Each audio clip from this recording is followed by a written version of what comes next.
Well, my friends, we are back with another returning guest to Comics Are Dope, the podcast. You might remember just a little over a year ago, I spoke with this gentleman, and we were getting like the return of Gargoyles to comics, and it was really fun. We had a whole Kickstarter for these amazing additions to get all the old Gargoyle stuff back in print um, to go right along with the new Gargoyles that we've been getting. And now we've got several spin-off miniseries that have come out, and we've got more in the works. And so here to talk about them with me is Mr. Greg Weisman. How are you today, sir? I'm good. How are you? I'm doing well. I feel like my audio is ducking out. Let's see. All right. But yeah, I'm doing well. I'm really excited to be here once again talking about gargoyles. And I got to ask just right out the gate, um, last time we spoke, you were telling me about this pages long document, this timeline that you've been building for gargoyles over the years. Um, I got to ask, like, how satisfying it's been for your sort of headcanon to now come out and like be able to share with the rest of the world. Uh,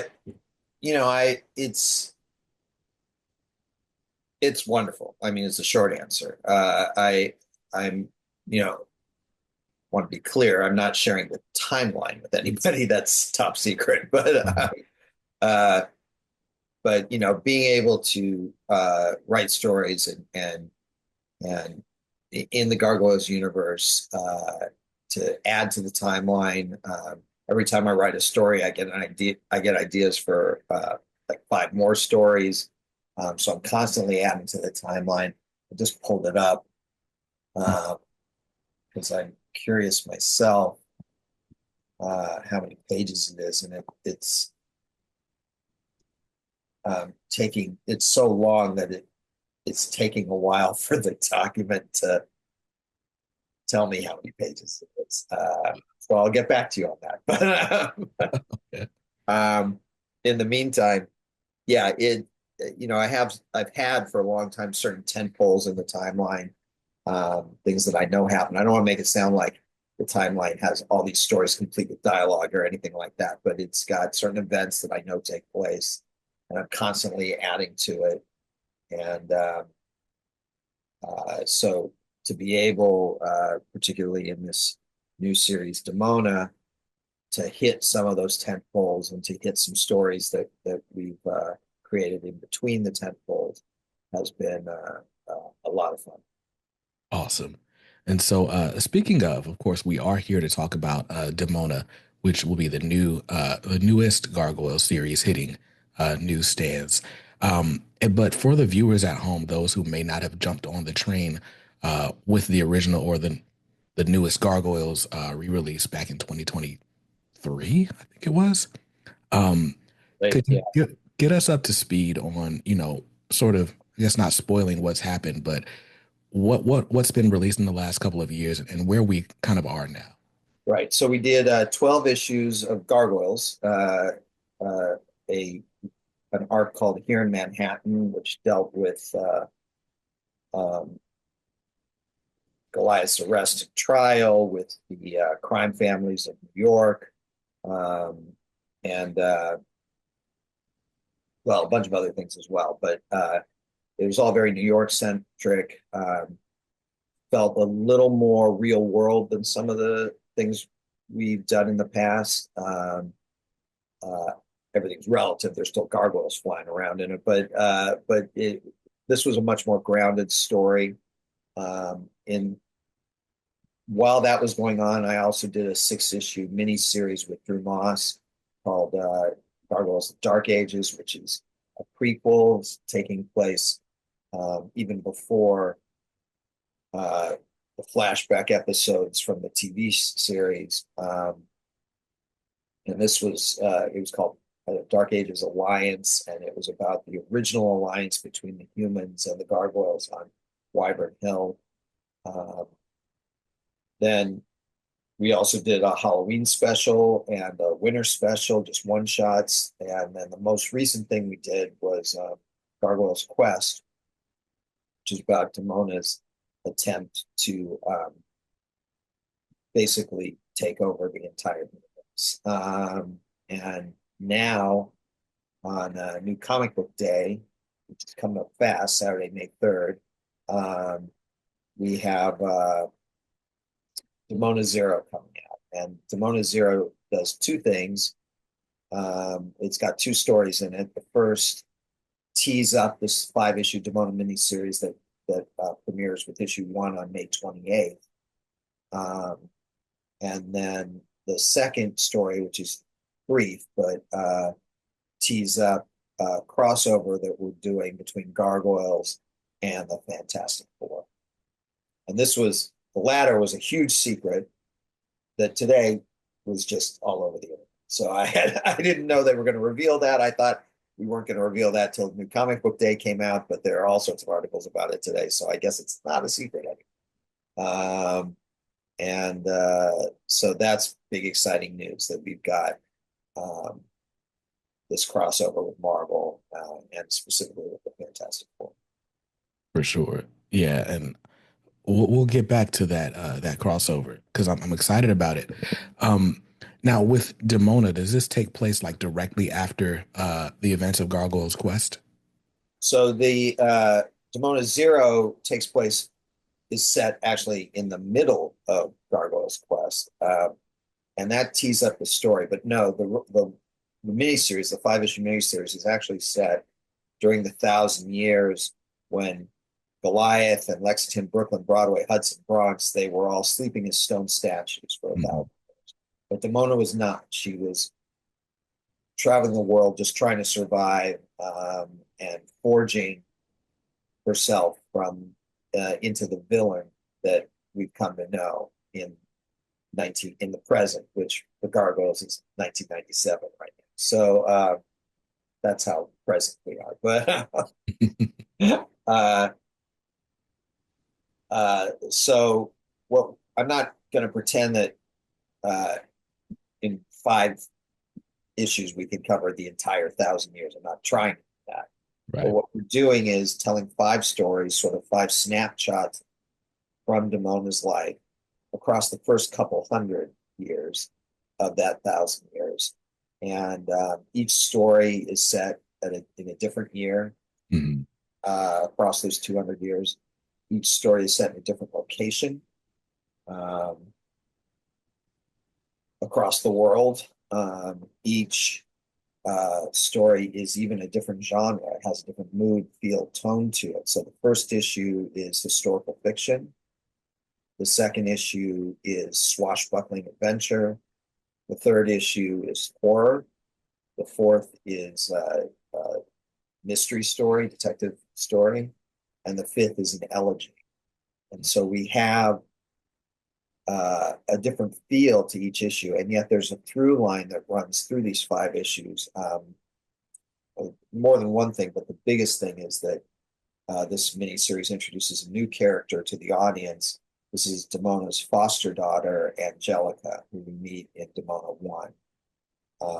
And so her story with Demona goes through these couple centuries and these 5 issues. Man, so I think that's exciting. Just I remember I binged the original Gargoyles. I guess those first 2 seasons is what I ended up watching. Those are the 2 that we consider canon. Right. But I remember there's the flashback episodes. You kind of see like how the alliance between the Gargoyles and the humans breaks down. We see their turn to stone until 1997, or was it 96 back then? But 94 actually, but yeah. And so we see that, and then it's only taken us 30 years to get all the way from 94 to 97. Listen, we keep at this rate. We'll just keep having fun with leather jackets and tight jeans. It works for me. Yeah. But so Goliath kind of sees her, and is like, oh, because they've got their love thing going on, or had it at some point, and but she's evil, and we don't really know why, like, and we get like the bits and pieces and kind of see like how she's radicalized, it's kind of villainized, But it's not a lot that I remember being fleshed out back then. So I'm excited to see like, more snapshots. I think I'm reminded of Dynamite did that Disney Villains Maleficent series a while back. And it's like you don't really need to know anything about Maleficent that you didn't get from Sleeping Beauty. Like she's evil, and that's all you really need to know. But you Unless you're see, Angelina Jolie, then you might want some more information. true, true. And then, but in that series that Sue Lee did really well, you kind of get these snapshots, just like you're saying, like these snapshots, just people coming and trying to take advantage of her or to conquer her for whatever reason, whether it's ego or whether it's pride or just curiosity. But you see, like, okay, it's not just this one-sided, let me be evil for the sake of evil. Um, but you still just kind of get fun like romps. And so it was cool to see in that series. And I imagine, we'll have some fun in a similar vein for this one. Yeah, I mean, so we've seen now, if you include, if you have had a chance to take a look at our Dark Ages miniseries that we did with Dynamite, you've seen Demona as this pretty innocent, naive teenager when we first meet her. She's certainly got her personality. She's quick to leap into action. She's in love with Goliath.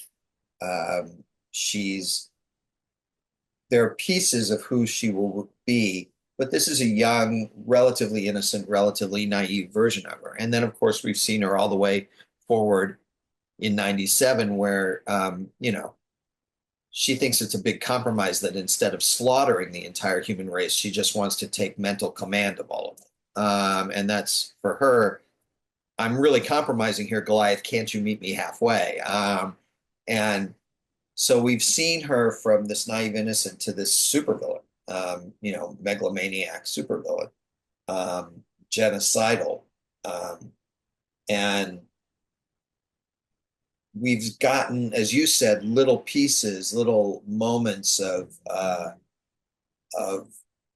what brought her to that place. And this miniseries will add, I mean, again, it's only 5 issues and it's 1,000 years. We're not going to cover every bit of her transformation here from one place to the other, but you're going to get more of a feel for who she is, how she got from point A to point Z um, here in this miniseries. And I think if you're a Demona fan, and I don't know how you can watch Gargoyles or read Gargoyles and not be, then I think you're going to love this. For sure.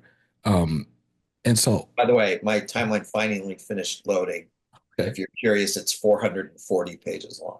jeez, I'm gonna have to go back and listen to our last episode to see where it was then and how it's grown or shrunk. Yeah. The only thing that might be different is that there's this odd thing that I had a desktop computer and a laptop, and for some reason it was different lengths on the two of them. Hmm, And the desktop finally died, so everything's off the laptop now. So it's the laptop length that won out. I forget which one was longer and which was shorter, but that's where we are now. got you. And so, with that, I remember we spoke the last time we spoke. It was like toward the tail end of that Gargoyles series. And we were dead in the middle of the Kickstarter to bring back some of the classic material. Mhm.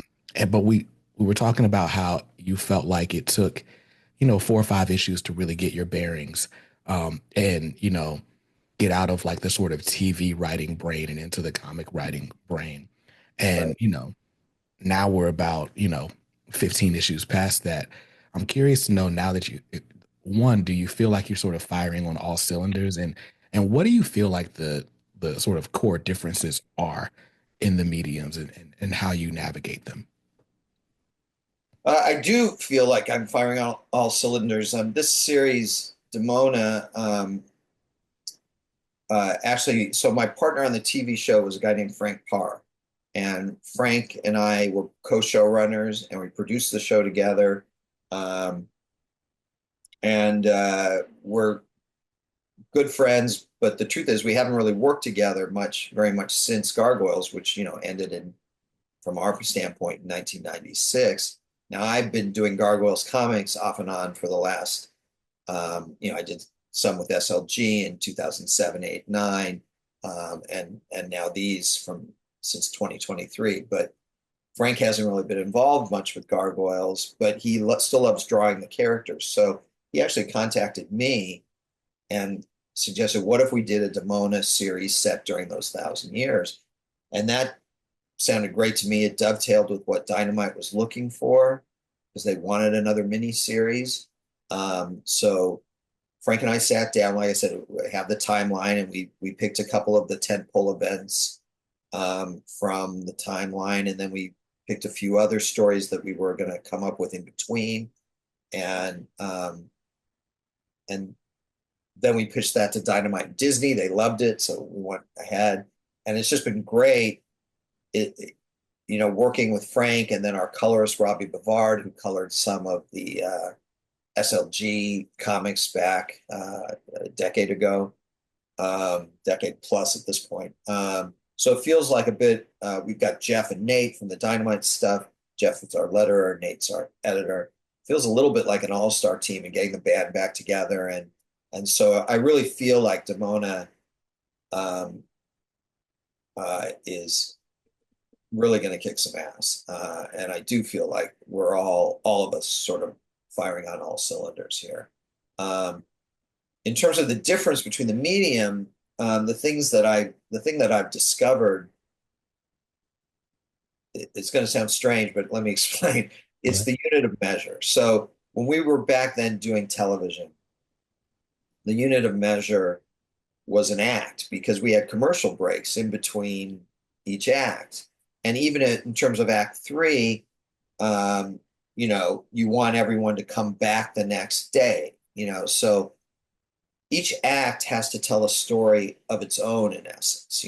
It's part of the larger story, of course, but it's also got to have its own story with rising and falling action and get you to a point where maybe we've ended on a cliffhanger, maybe it's a big revelation, maybe it's just emotional intensity, but something that makes the audience go, I'm going to sit through these commercials. Keep in mind, it was the 1990s. You had to sit through commercials. I'm going to sit through these commercials and see what happens next. Or if it was the end of the episode, you get to it and go, wow, that was so great. I've got to come back tomorrow and see the next episode.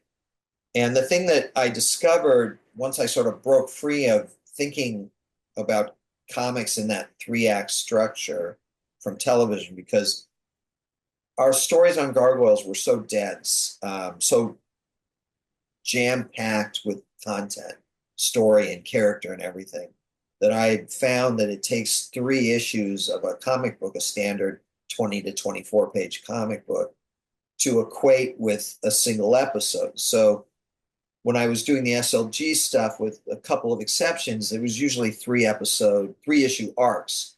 And those 3 issues each represented one TV episode. And when I started the Dynamite stuff, the first 3 issues of Here in Manhattan, of the main Gargoyles series, it was still like that. It was like Act 1, Act 2, and Act 3 of an episode were the first 3 issues. But around issue 4, I said, I got to break free of this. I'm still thinking in television terms, and it's a different medium. So I really started thinking about the unit of measure. And the unit of measure in a comic book is not the act, it's not an issue, it's the page.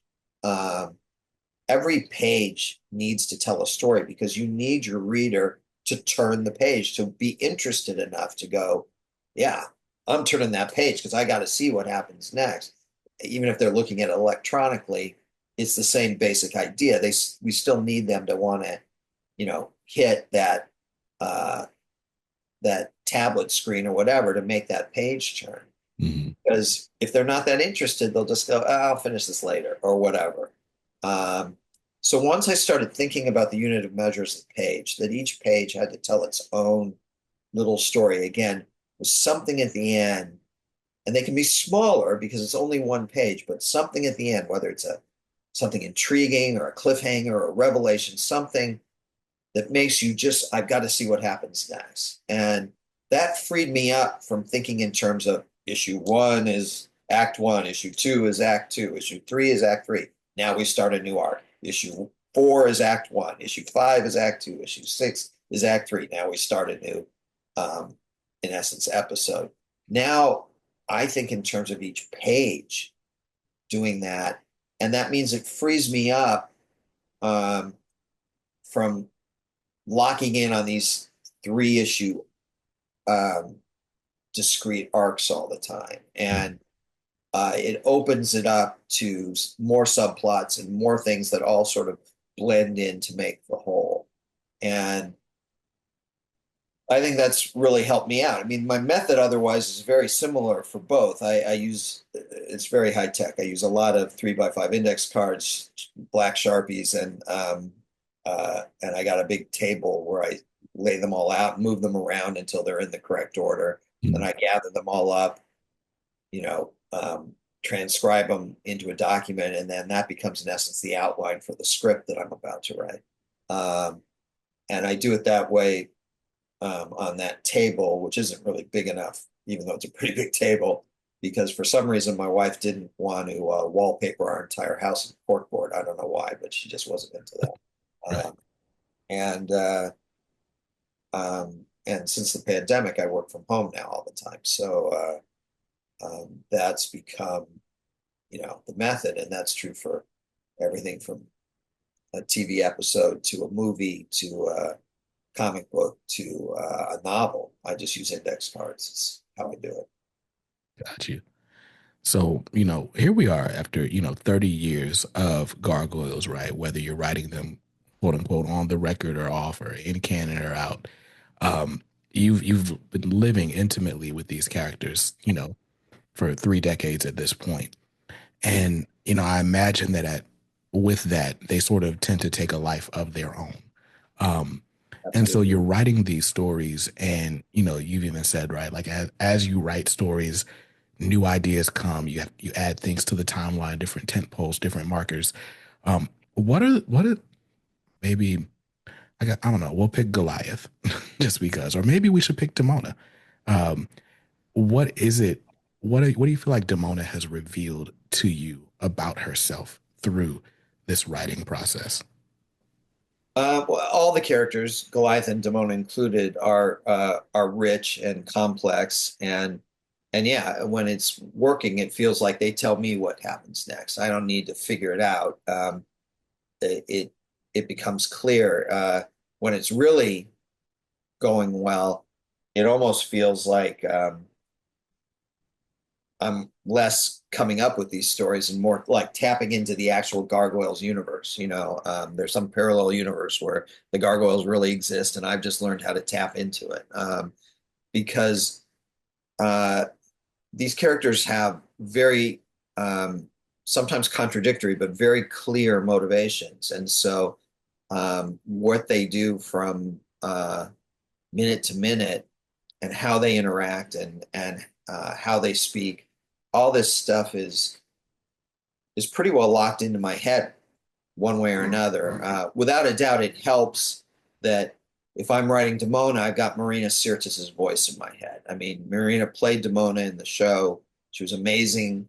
Um, and I know what Demona sounds like because I can hear her voice in my head. And when I'm writing Demona's dialogue now, I still hear Marina saying it. Same with Keith David on Goliath, or Sally Richardson on Elisa, or Ed Asner on Hudson, or any of them, frankly.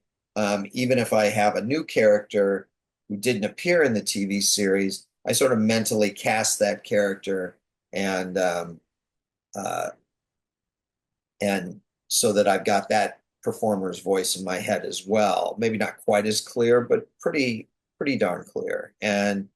Um, and so it's not hard for me to write gargoyles. I mean, every once in a while there's a story problem. It takes me a minute or so to figure out, or an hour or a day or whatever. But the point is that um, it's a speed bump. It's not Gargoyles comes really naturally to me, And that's because the characters are so strong. And that goes back to our original writing team on the show, which included Michael Reeves, especially Michael Reeves, but Bryn Chandler Reeves, Lydia Morano, Carrie Bates, Gary Sperling, and many, many others.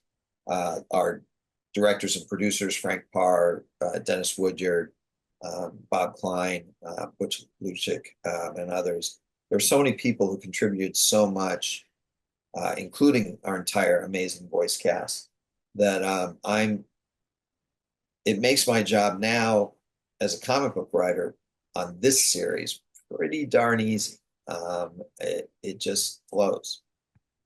So then I would love to contrast that with your experience on Spectacular Spider-Man. We're almost 15 issues in on that, at least what's been released so far.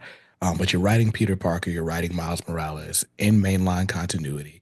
I imagine, we've lived with Peter since 1962, right? Miles is newer to the scene, but neither necessarily would have a reason to live in your head the way the Gargoyles do. How hard is it to sort of tap into them for those stories? I mean, so Peter definitely lives in my head because I produced and wrote the Spectacular Spider-Man in 2008, Right. 2009, 2010. And so, in a similar vein, my Peter Parker is always Josh Keaton. He's the voice of Peter in my head. And with Miles, who I admittedly am not as familiar with, but I've read a ton of comics with Miles in it. I've sort of cast Zeno Robinson. Zeno knows this as Mhm. Miles in my head, and so their banter actually flows pretty easy for me as well. I don't want to make it sound like my job is too easy because people won't want to pay me, but the truth is that once I sort of locked into their relationship, um, it it wasn't that hard to sort of lick. And the idea that I came up with is that, you know, Peter and Miles, I mean, Peter's sort of perpetually 26 and Miles is sort of perpetually 16. I'm not going to argue the virtues of keeping characters at a certain age forever. I'm not in favor of that per se, but it is what it is, and that's the Marvel universe. And time passes. Um, the years go by, but time passes for these characters very, very slowly. Right. And so what that means is that for about nearly 20 years, Peter has been a mentor to Miles. And I've had mentors and I've been a mentor to people. But my experience with that is that at some point, the relationship has to evolve beyond mentor mentee to being friends, or it stops working. It's one thing to have a mentor when you're 20 and the mentor is 25, you know, and then those 5 years, those are big 5 years, particularly professionally. Mhm. But, I'm 61 now, so someone who's 66, now those years, that's a very small percentage of our lifetime. And that 5 year difference, if we haven't evolved past the mentor mentee relationship, then that relationship has lost its potency. Yeah. But I've found without too much difficulty that most of the people who are mentors to me are now my friends. Most of the people that I've mentored, unless it's very, very recent, are now my friends. And so, what I wanted to do, what I hadn't seen between Peter and Miles in the books, is that evolution past just the pure mentor mentee relationship into, okay, are they friends now or not?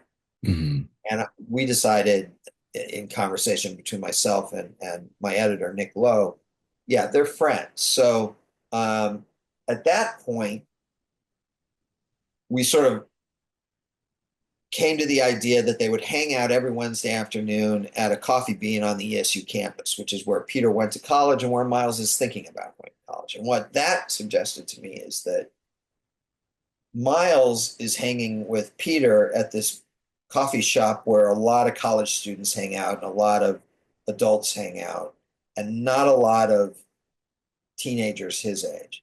So Miles's take on this is I've got to act really mature. I've got to be, you know, I got to, in essence, push it so that I'm acting like I'm in my 20s. I'm not, I'm 16, but I'm going to try and behave like the mature one.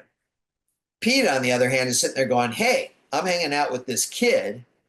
I can act, I can let my inner 16-year-old come out, you know? So he's sort of reverting to a bit of goofiness that I think comes naturally to him, but is also a bit of a relief for him because everything he deals with in his own title is so damn grown up. You know, I mean, it's adult emotional relationships and worrying about money and paying the bills and dealing with supervillains in an incredibly serious vein. And so we decided that this title would be a little more lighthearted.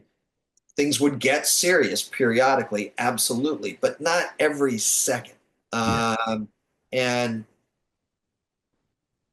and it allowed that little flip where you expect Peter to be the big adult in the room and Miles to be the kid. We're going, no, Miles is the one who is, in essence, aspiring and thus, trying very hard to be the adult in the room, just like everyone else. And Peter's letting himself go and just saying, nah, I can be the goofball. And every once in a while, when things get super serious, you'll see them flip back. Mm-hmm.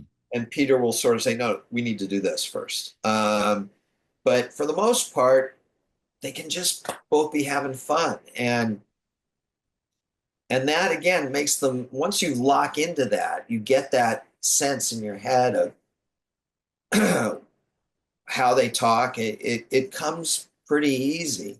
And even we talked about the Fantastic Four. I've been writing Ben and Johnny, not reading Sue, but Ben and Johnny have guest starred in a few issues of Spider-Man. And again, I haven't done a lot with these characters before, although I have now, because I've written Ben and Johnny in Spectacular, and then I've written this little tiny story in Demona Zero for Free Comic Book Day, and then I've written now a story for a Fantastic Four anthology, and then the two Fantastic Four Gargoyle crossovers, one that Dynamite's publishing and one that Marvel is publishing. And so I had never written the Fantastic Four before last year, and now since then I've written them all the time. But even when I first started writing Ben and Johnny in Spectacular, which was my first sort of taste of it, just as them having these little cameo guest spots in it, I found it pretty easy to get their voice because I've read all this stuff. I read Stan and Jack's stuff from the 60s so many times, and a lot of writers since then. And so I feel like I kind of did have their a sense of who they were. I haven't cast them the way I cast Josh as Peter and Zeno as Miles, but I have a sense of who they are, and for Reed and Sue as well. And it's been a lot of fun.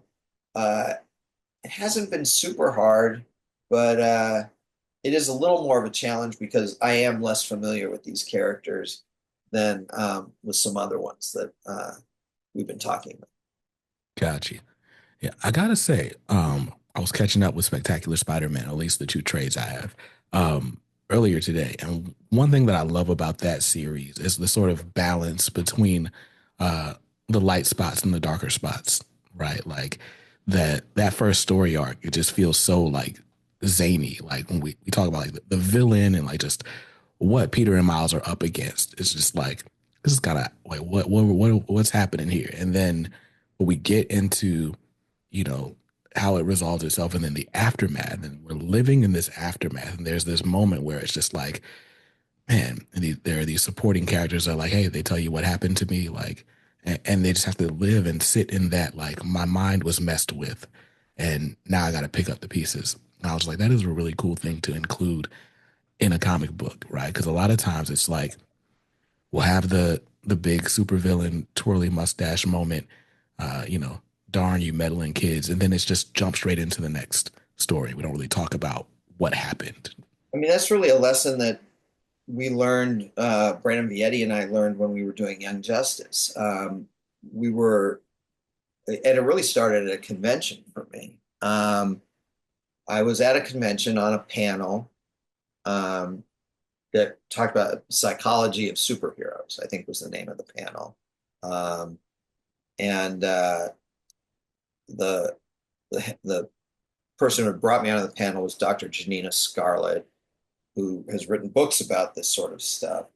And we're we've done our shtick, and then we've opened it up to a Q&A, and a guy got up who was a veteran, and I apologize, I can't remember, but he was a veteran of either Afghanistan or Iraq. I can't remember at this moment, but and he said, you know, I've got PTSD, and you know, I never see that depicted in comics. And you'd think a lot of these characters would have that. And this was like a light bulb going over, going off over my head, where I'm like, oh my God, of course we should be doing that. Why am I not doing that? And the problem I had at that moment is that it wasn't out yet, but all the writing on season 3 was completed. It was too late. Mm. I didn't yet have a pickup for season 4. But I said to myself, and I said to Brandon the next day at work, I said, if we get a season 4, we have got to do this. And so we did in season 4, you know, this idea that um, we did it with a bunch of characters, but primarily with Beast Boy, um, voiced by Greg Sipes, who did a fantastic job um, of, you know, showing someone going through stages of PTSD. And that sort of taught me that, you know, we need to normalize the ideas of getting mental health help, and not put a stigma on it, but make it part of what people do. And we need, you know, we talk about in cartoons and comics and in anything that, you know, violence should have consequences. Trauma has consequences. We need to show the consequences of the stories we're telling. And then we need to find dramatic, but you know, we need to dramatize how one recovers from that. Mm. And you don't necessarily need every character to be using best practices. Some characters, um, you know, have to find their way to that, if ever. But as a general rule, it seemed good. So the idea of, for example, what we did in Spider-Man in issues 7, 8, 9, etc., of having this group who had all been through this traumatic thing in the Arcadium together, of them having a group therapy session monitored by a professional therapist. That became an important part of the story. And I think it also helps bring out the most in your supporting cast. I mean, it helps illuminate Peter and it helps illuminate Miles, but it helps illuminate a character as obscure as Shelley Conklin, who, you know, has appeared in a few issues of my series, Starbrand and Night Mask from about 10 years ago. And then, you know, 6 or 7 or 8 issues of Spectacular Spider-Man. This is not a prominent character that a lot of Marvel fans know about, but Shelley's important to these group of friends. So let's see how she's getting through this. Let's see how Juliet Marcos is getting through it. Let's see how Kenny Kong is getting through it. And um, and I think it really helps the reader care about the supporting cast instead of going, oh yeah, these are the people who hang out when Peter and Miles are in the coffee shop. You know, it's like, no, these are human beings too, and we want you to care about them. I think that, you know, my editors, Nick and over at Dynamite, Nate, both think that I go crazy with my supporting casts.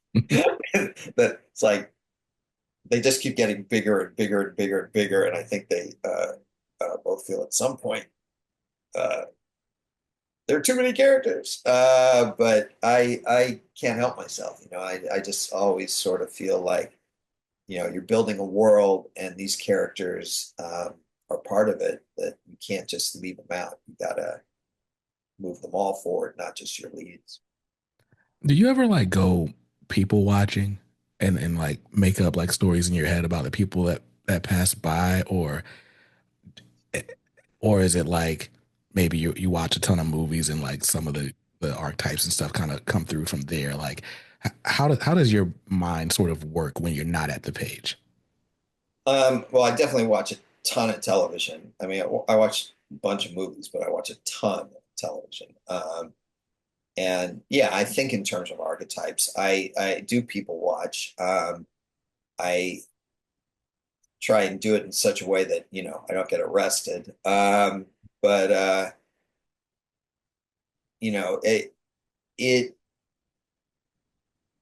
the idea of archetypes and the idea of again trying to make every character live on the page, not just the two or three who are your leads. I mean, you don't want to lose focus, but at the same time, um, you know,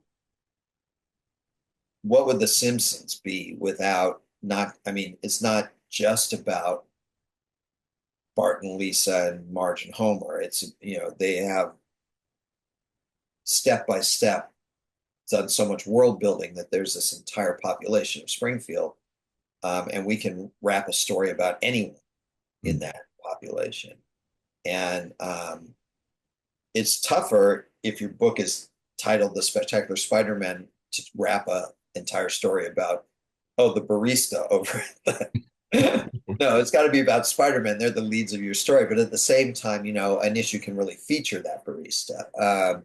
And and give that character life. And in terms of archetypes, I think that way all the time. I mean, there are obvious archetypes and then others that are a little more obscure. I'm constantly sort of interested in the archetype of bastard, the archetype of the trickster, and, and many others. Those are the two that really interest me. But and Peter certainly is um, the embodiment of two archetypes. For me, one is everyman, the archetype of the everyman. Mm. That's what Stan and Steve were trying to do from day one, which is that, hey, let's not give superpowers to the last son of Krypton. Sure, he's special. Let's not give superpowers to rich Bruce Wayne or, super technology or whatever. Let's give superpowers to this schmo from Queens, you know? Mm. Uh, and when and going back to the Middle Ages, this archetype of the everyman, of just this guy, this normal average guy, and how does he get by in the world, and how does he deal with love and religion and government and all this sort of stuff? How does he pay the bills? How does he find a girlfriend? All this sort of stuff. That was the bread and butter of what Stan and Steve were doing with Peter Parker from day one. Mm. And then the second archetype that I think sort of came in more gradually, particularly with Spider-Man, is the archetype of the trickster. Um, and spiders have been trickster figures going back to Africa and Anansi the spider. Um, and you see in Peter as he quips, he doesn't just do battle, he entertains. Right. And that's conscious. Now, it's conscious in the sense that it's a big release for him to be cracking these jokes at the villain's expense as he fights them, but it's also a way to keep them off balance. If the jokes are annoying Doc Ock, Doc gets angry and he gets out of control, and that creates an opening for Peter to get in there and do what he needs to do. So it serves two functions, but it also makes him a bit of a trickster. And so he is not the biggest trickster in the Marvel universe, certainly, but he is without a doubt, that's a big part of his archetypal appeal. Why is Spider-Man, of all the Marvel characters that people like Stan and Steve and Jack, etc., created, why is Spider-Man the one that, if you had to, doesn't mean it's your personal favorite character necessarily, but if Hmm. you said pick one character to represent the Marvel universe, everyone's going to pick Spider-Man. He is their number one character, right? Um, and why is that? And I think it is that mix of the everyman archetype and the trickster archetype that makes him so completely appealing. And Miles is like a younger version of that.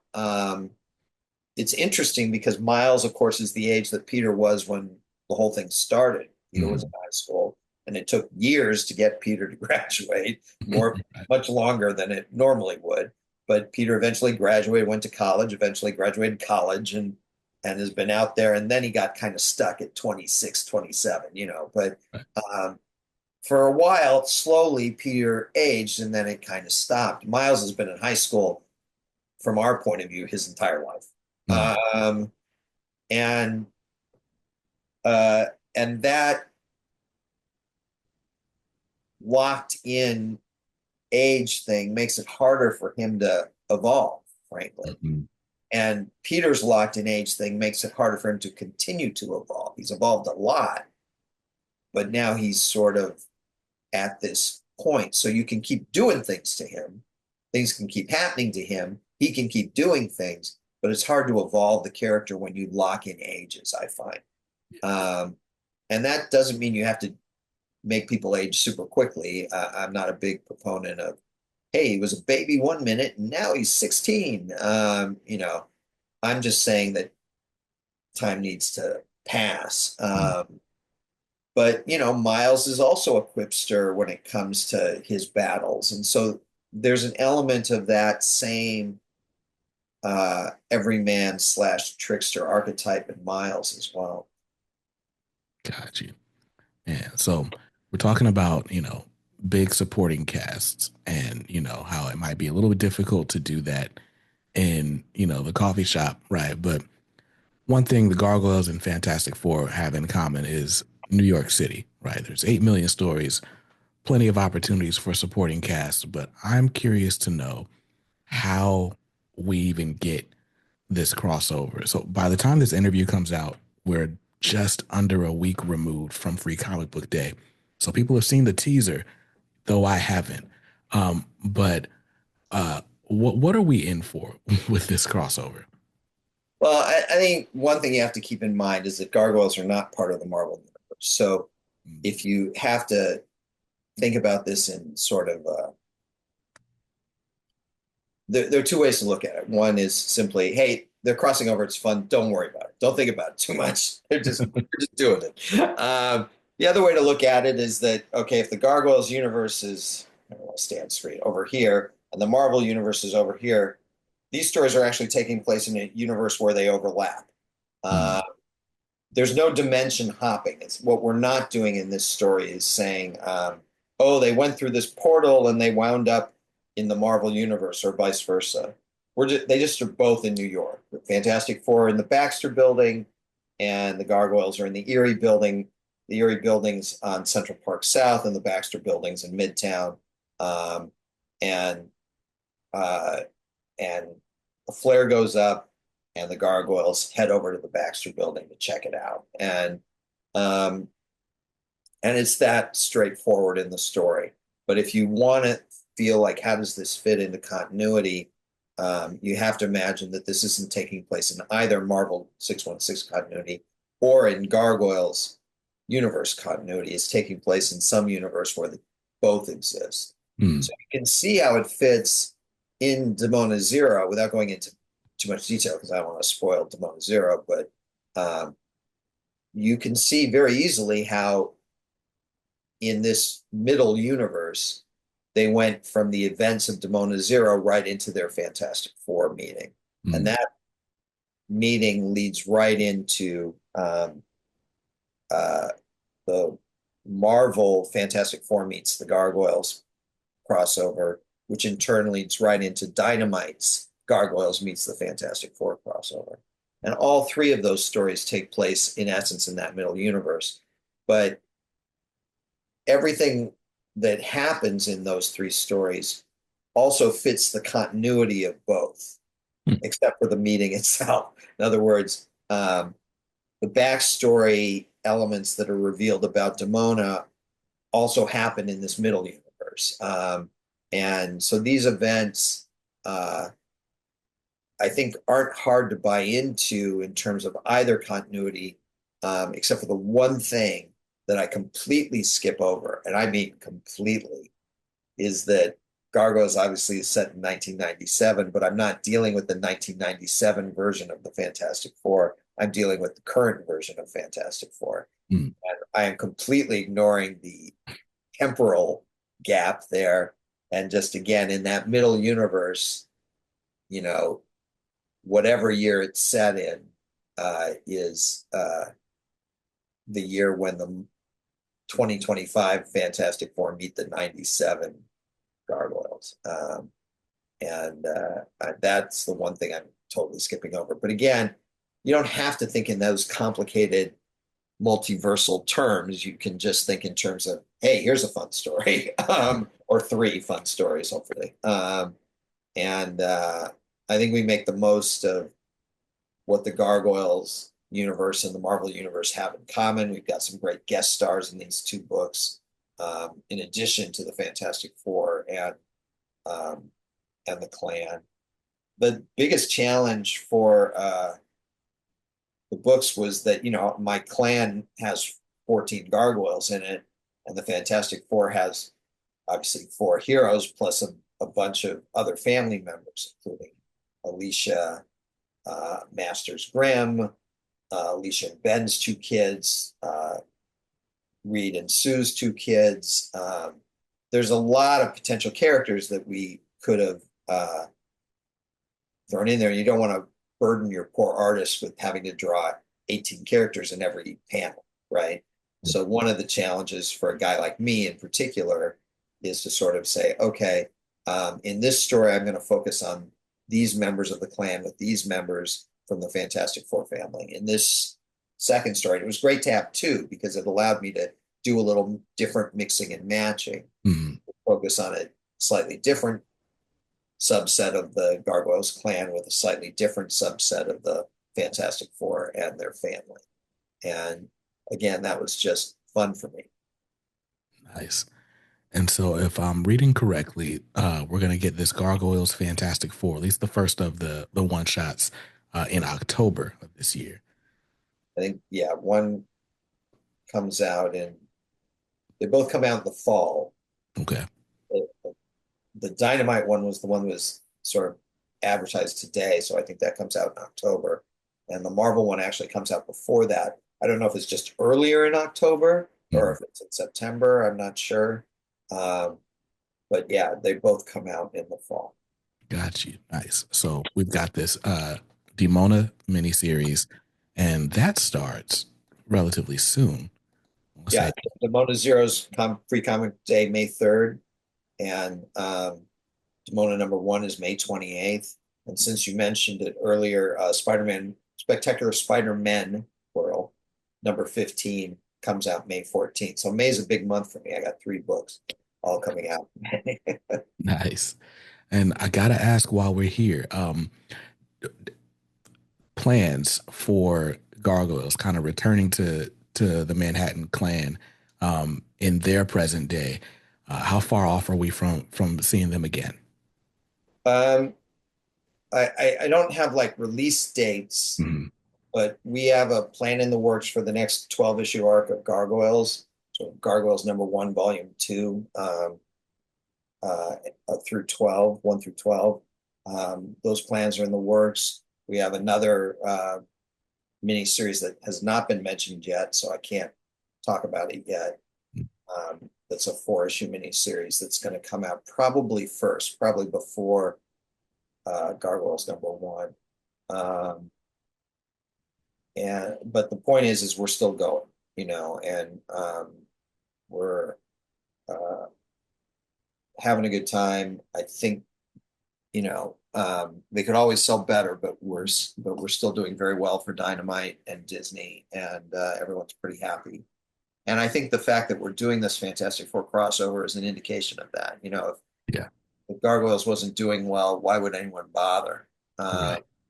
uh, it might be interesting for Dynamite to be able to get the Fantastic Four in their books, but why would Marvel want it? And I think the answer is that we're doing pretty well for Dynamite, and so it's an exciting time for Gargoyles and Gargoyles fans, and I think the Fantastic Four crossover demonstrates that. But I don't want to kid anyone.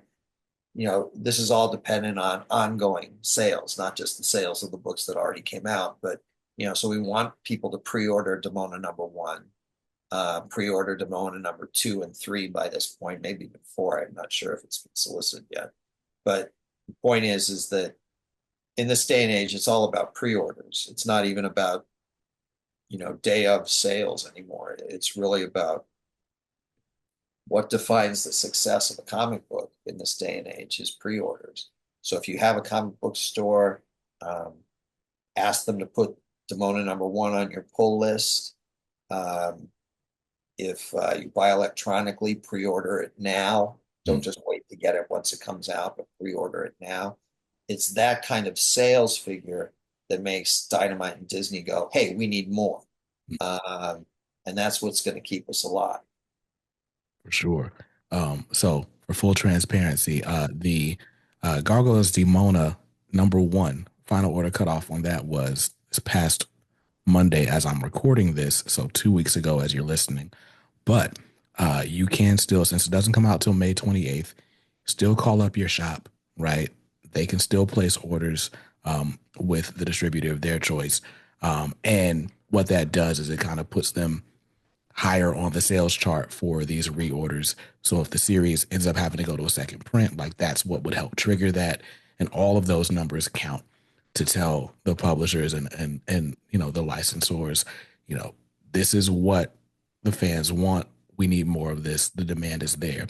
So it's definitely going to help to call in and pre-order that book. I know my shop uses Comic Hub. Um, there's other different point of sale services where you can kind of manage that pull list portion online. But look into it because it's not just a way to help the creators and the publisher of the series out, but it's also a great way to guarantee that you get your books on time. You're not that guy waiting around on a Thursday like, man, now I can't get it until next month or ever. Right. So, with that said, I'm really excited. I hope you guys went out for Free Comic Book Day and you got this preview of the Gargoyles and Fantastic Four and Demona issue 0, because that's exciting. And I hope you're excited about the things to come. So go ahead and pre-order that. Greg, if they want to follow your updates on social media, where can they do that? I'm on Twitter at Greg_Weisman. Weisman's Weisman.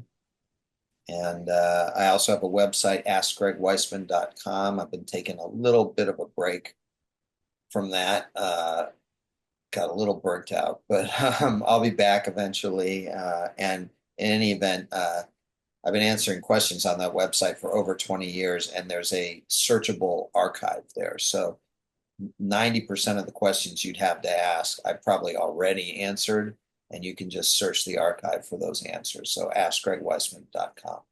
Awesome. I know where I'll be doing interview prep next time. So, with that said, guys, thank you so much for listening, Greg. Thank you for your time. Thank And you. for you guys out there, stay safe, stay awesome, and read something dope today. Peace.